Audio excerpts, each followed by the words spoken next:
Doing? My name is Antonio. My page is Unapologetically Black. ADOS. Ask that you like and subscribe to the page. Today, what I want to talk to you about is I was coming across a stroll on my Facebook page, and a friend on my Facebook page, really a family member, related to a family member of mine, posted on there, Dame Dash sing bitter. And when I looked at the statement, I was thinking to myself, it's sad how black people don't understand the whole complexity of how Europeans use divide and conquer in our community, and the reason why we don't have any strong institutions in our community.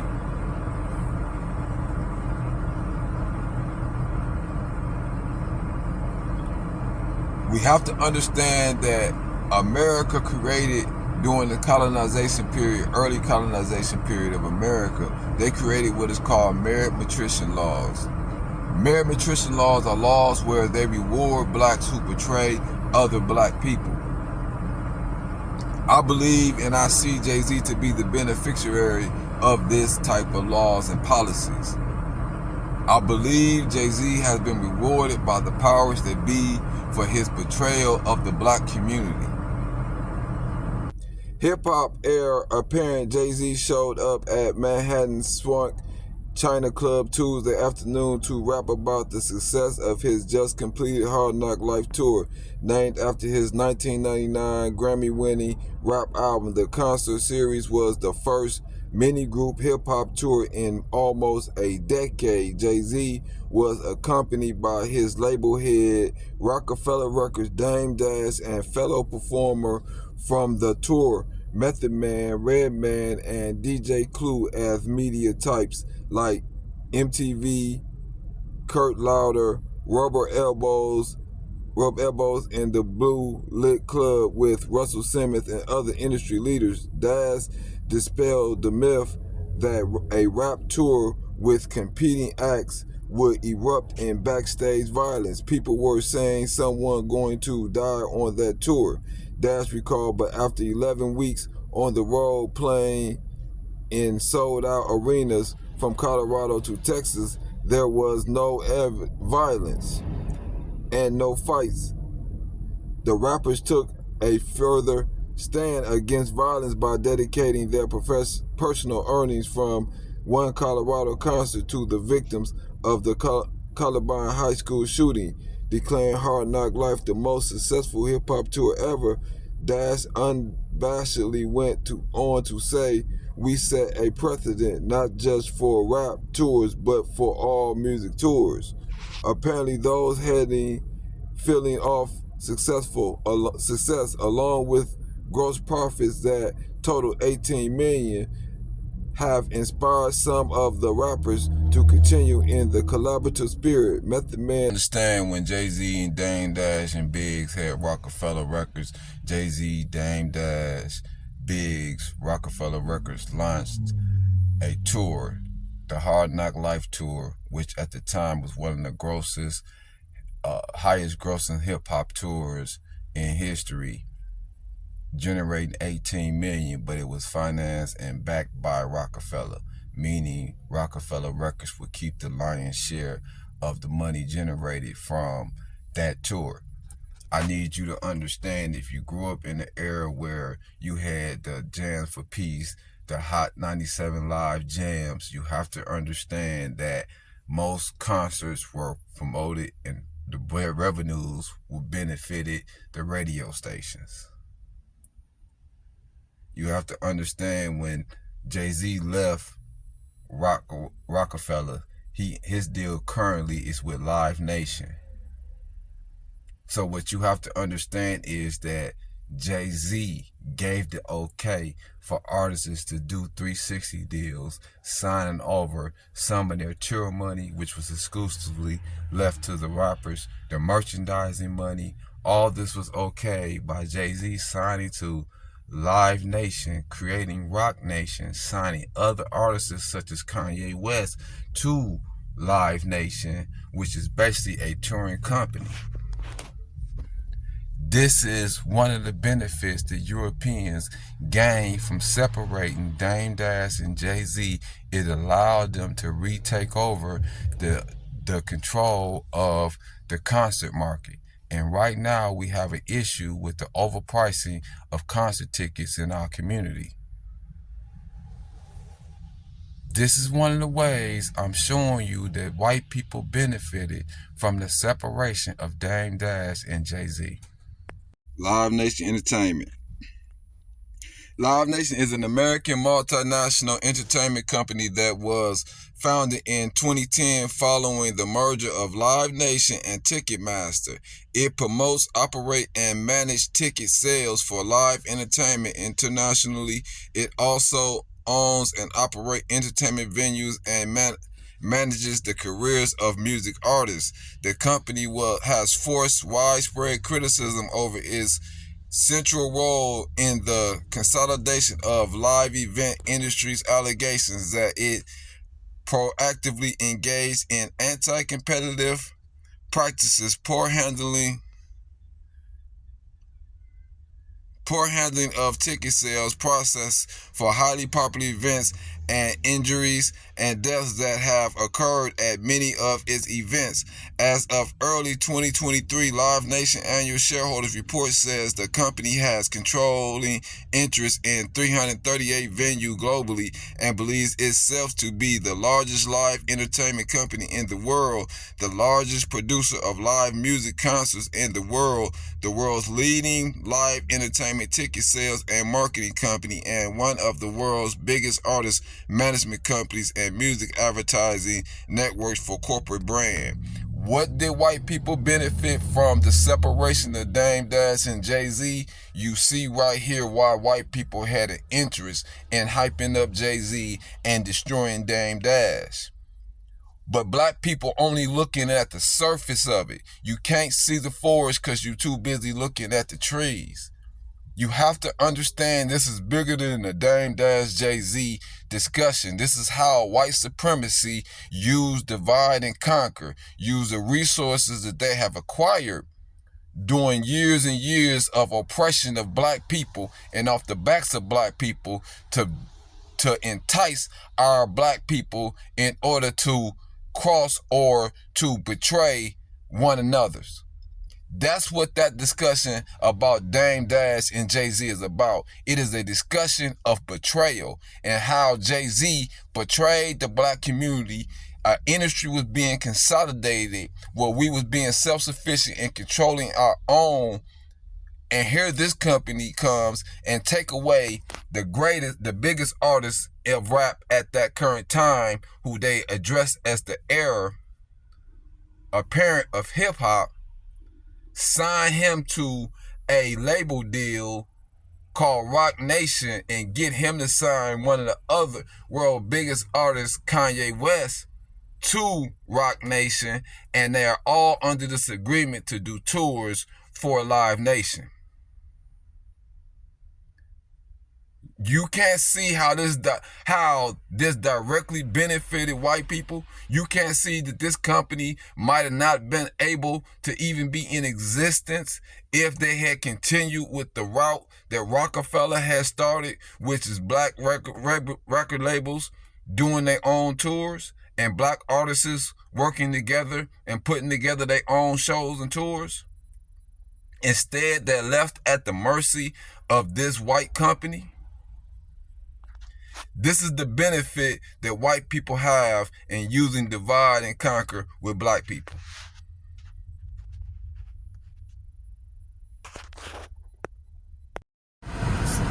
Some of y'all might have not caught that. What 50 just said. When you're a rapper, if you're not doing shows, you're not making any money. Jay-Z signing with a tour company, giving them control over his show dates, times, and giving them a percentage of his shows and signing other artists onto a 360 deal with that type of control gave white people back the control over these artists' income, where Dame Dash and Rockefeller had created their own control over their income, and when they could and couldn't create income by having the ability to create tours self-sufficiently. Jay-Z signing with Live Nation, what it did is left rap artists more dependent on the industry all over again, when the industry was becoming more self-sufficient and more democratized with the internet. That is what Jay-Z did. Some people don't do business, or some people don't understand how a person sell them out and they still get wealth off of it. This is why white people reward Jay-Z. Jay-Z and Dame Dash photographed on stage while performing during the inaugural Spirit Liquor Mix Tour in August 2002. Always genuine of cross promotions, Dame is holding a bottle of Armadillo vodka and wearing Rocawear while they are both wearing a Rockefeller record chain. You have to understand that all this was going into the ownership of black people using their own celebrity status and their own pool within the black community to build their own brands and focus on ownership. This is why Europeans were rewarding Jay-Z in order to cross Dame Dash. Some of y'all might have not caught that. What 50 just said. When you're a rapper, if you're not doing shows, you're not making any money.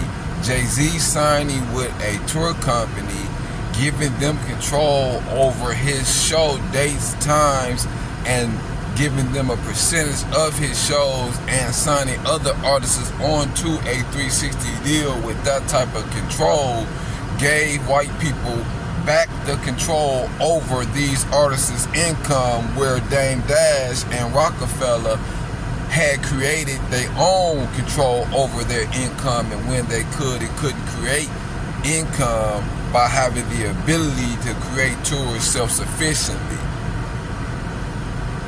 Jay-Z signing with Live Nation, what it did is left rap artists more dependent on the industry all over again, when the industry was becoming more self-sufficient and more democratized with the internet.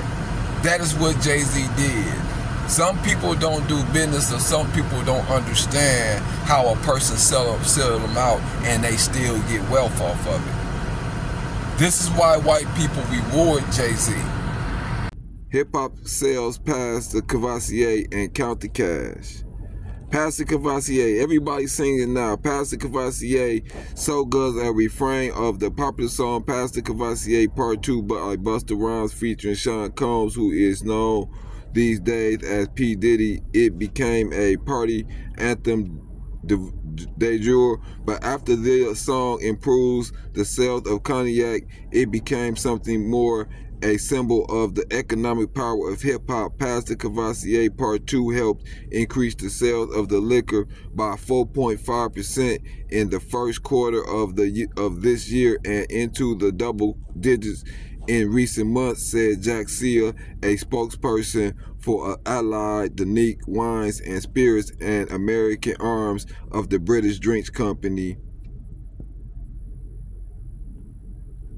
that owns Cavassier. The influence of the song has kicked off the move by hip-hop artists to cash in on the free advertising in their music by rhyming about their own products, and not just products like Prada, Gucci, Burberry, Belvedere Vodka, Elysian Hennessy, Cognac, and Cristal Champagne. Leading the pack is Rockefeller Records, the major hip-hop label that owns the clothing line Rocawear and the film company Roca Films. Rockefeller, whose parent company is Island Def Jam Records, recently bought Armadillo Vodka from a Scottish company. Rappers on the Rockefeller label, including Jay-Z and Cameron, are now busily writing rhymes to the phonetically challenged vodka.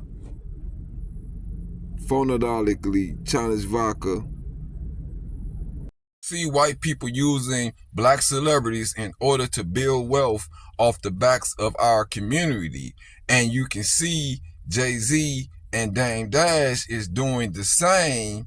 However, that gives them more, they have more credibility being the people directly of their community, and they can say and claim black ownership on a true basis. So what the Europeans decided to do was they need to separate Dame Dash and Jay-Z so they work collectively across industries to bring Dame Dash down and to elevate Jay-Z to a higher status and use him as a means to continue to build their product. Jay-Z is a fucking sellout, man. Unprecedented move. Rockefeller Records owner consisting of Jay-Z, Kareem Biggs, Burks, and Dame Dash has purchased Armadillo Vodka. Armadillo Vodka is 80 proof liquor that has only been available in Scotland until this point. Rockefeller has always respected quality vodka such as Belvedere and Grey Goose, just like we do with all our businesses. We wanted to present a vodka that represented the best,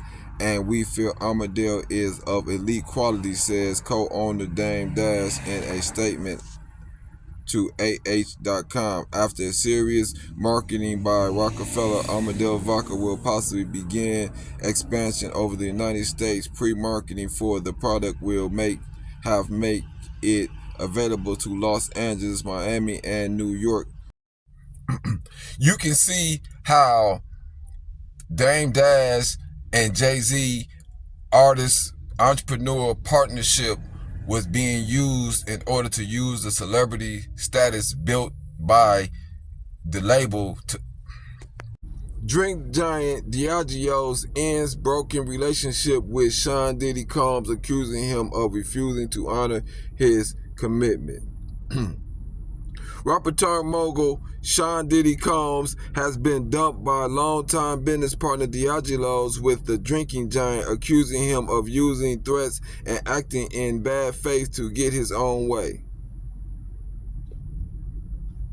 Said he was acting like a spoiled brat. Diageo's North American first said it was breaking off its business relationship with Combs on Tuesday, weeks after the musician filed a lawsuit alleging the firm had racially discriminated against and neglected his vodka and tequila brand. In 2014, Combs and Diageo's entered a joint venture to buy high-end tequila brand DeLeon, with each party owning 50% of the ultra-premium drink. Some varieties of DeLeon can cost in excess of $1,000 per bottle. Combs' working relationship with Diageo's had begun 7 years prior when the rapper helped the company promote its Ciroc vodka brand. By the time the two parties entered into the joint venture, Combs had reportedly helped lift Ciroc from 40-fold. In a statement emailed to Fortune on Wednesday, so you see what happened was Dame Dash business acronym built Jay-Z up as an artist, and they was leveraging that artistry and celebrity status as a means to build their own brands. While this goes direct contrast to white supremacy, who was using black entertainers as a means to market and sell their goods. So on the other end of the spectrum, you have white people who is using artists like Busta Rhymes and P. Diddy in order to enrich themselves, their companies, and wealth for their people. Of course, you in the system of white supremacy, that would make Dame Dash and his strategy a threat to them. A Diageo spokesman said the company had chosen to part ways with Combs for several reasons, including that he had repeatedly undermined our partnership and threatened to publicly defame Diageo's if we did not meet his unreasonable financial demands. We also saddened that Mr. Combs has chosen to recast a business dispute as anything other than that, and chosen to damage a productive and valued partnerships. The firm representative said Mr. Combs' bad faith action has clearly breached his contract and left us no choice but to move to dismiss his baseless complaints and end our business relationship. They added that the following Combs lawsuit against D'Angelo's company sees no other path forward. We have exhausted every reasonable remedy, they said. The company insists that it believes strongly in the Ciroc and D'Angelo brand and added that it had tried for years to salvage the broken relationship with Mr. Combs. We found the purchase of D'Angelo's for the joint venture had proceeded to invest more than $100 million to grow the brand, Diageo spokesman said. The spokesman also claimed that Combs has made nearly $1 billion over the course of the 15-year relationship, but contributed just $1,000 to venture, refusing to honor any further commitment. Combs' attorney John C. Hughes said in an email statement, over the years, he has repeatedly raised concerns as senior executives uttered racially insensitive comments and made biased decisions based on the points of views. Houston said D'Angelo's even acknowledged the problem about agreeing in his contract to treat D'Angelo the same way it treated their other tequila brands, but he brought the lawsuit to force them to live up to that contract, and instead they respond by trying to get rid of him. Meanwhile, Chief Park, president of Combs Global, the company that oversees Combs' business portfolio, said Combs will always fight to be treated fairly.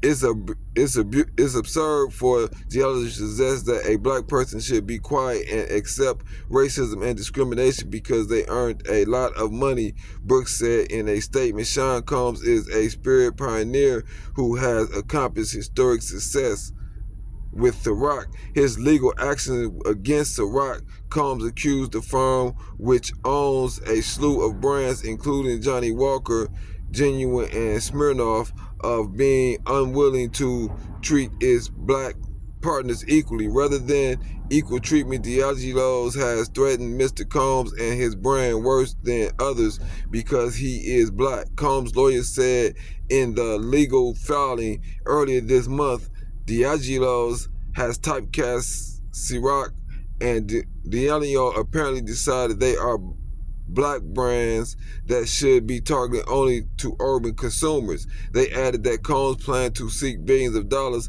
in damages due to D'Angelo's negligence braces in a separate lawsuit.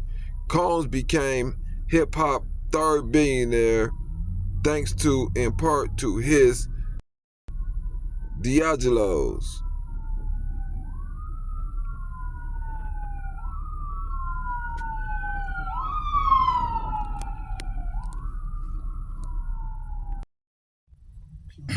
Sean Combs forgot his place in white supremacy.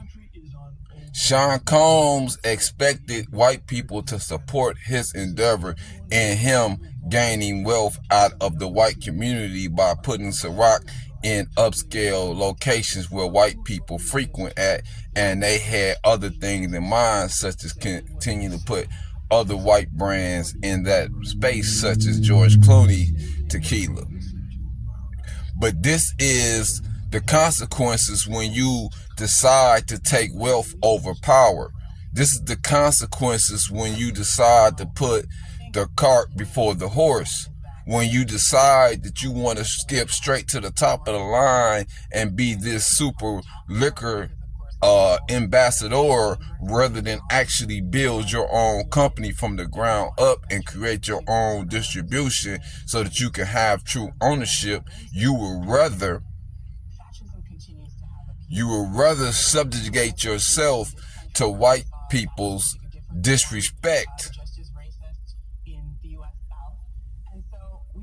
That is the purpose of what they did by dividing Dame Dash from Jay-Z, is because they understood that they can use the entertainment celebrity status of Jay-Z as a means to continue to build their wealth as they had been doing with other celebrities all this time.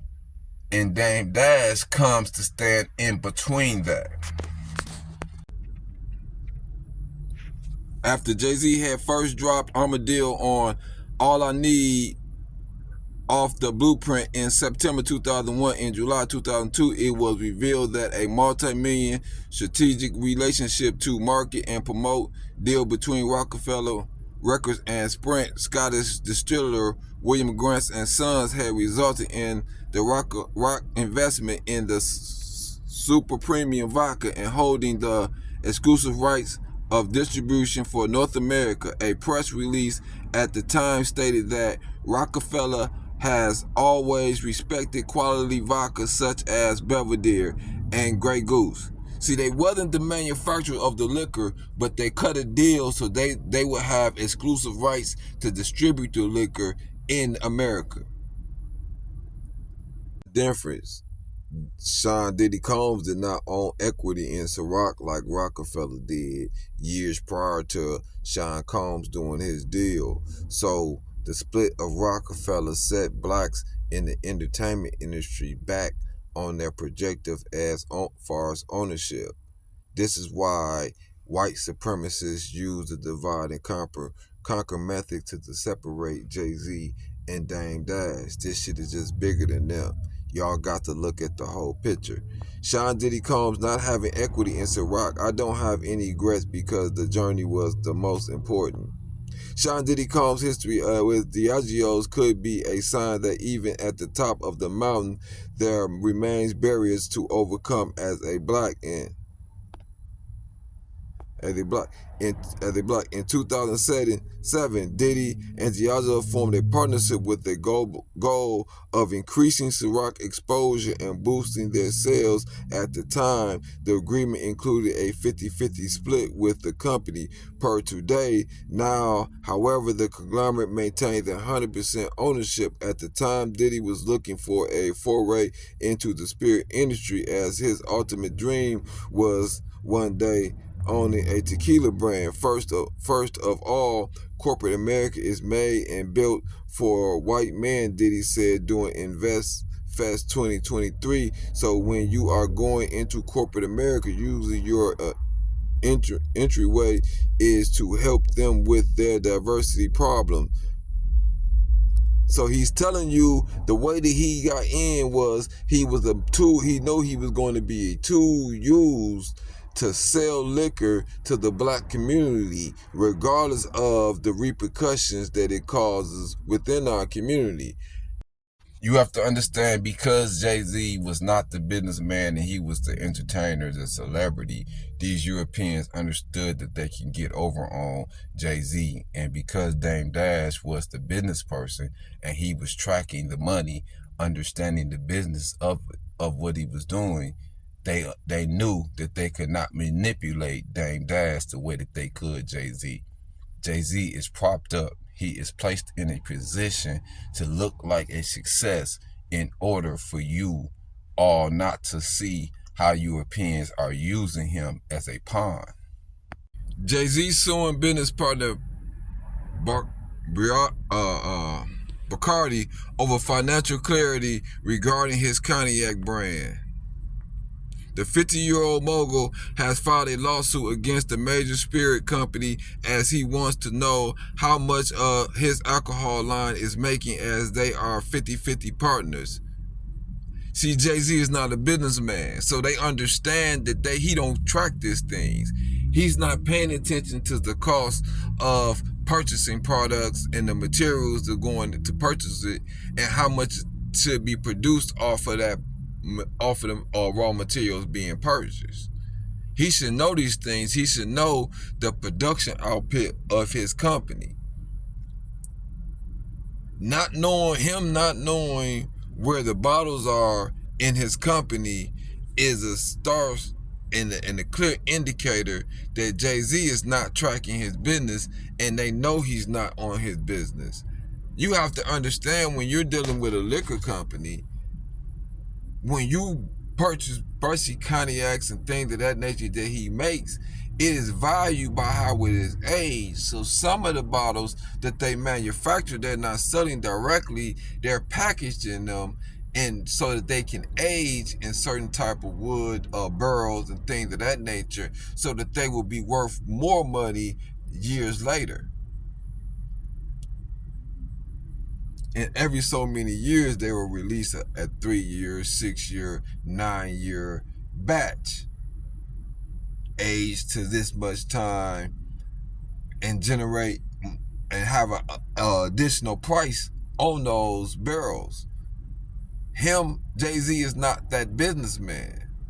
That's what you have to understand. Dame Dash was the businessman.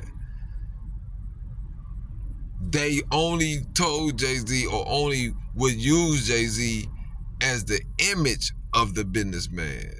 And Jay-Z understood that Dame was handling the business, and he wanted to be perceived and take on the marketing perception of the businessman. He had to sacrifice Dame Dash.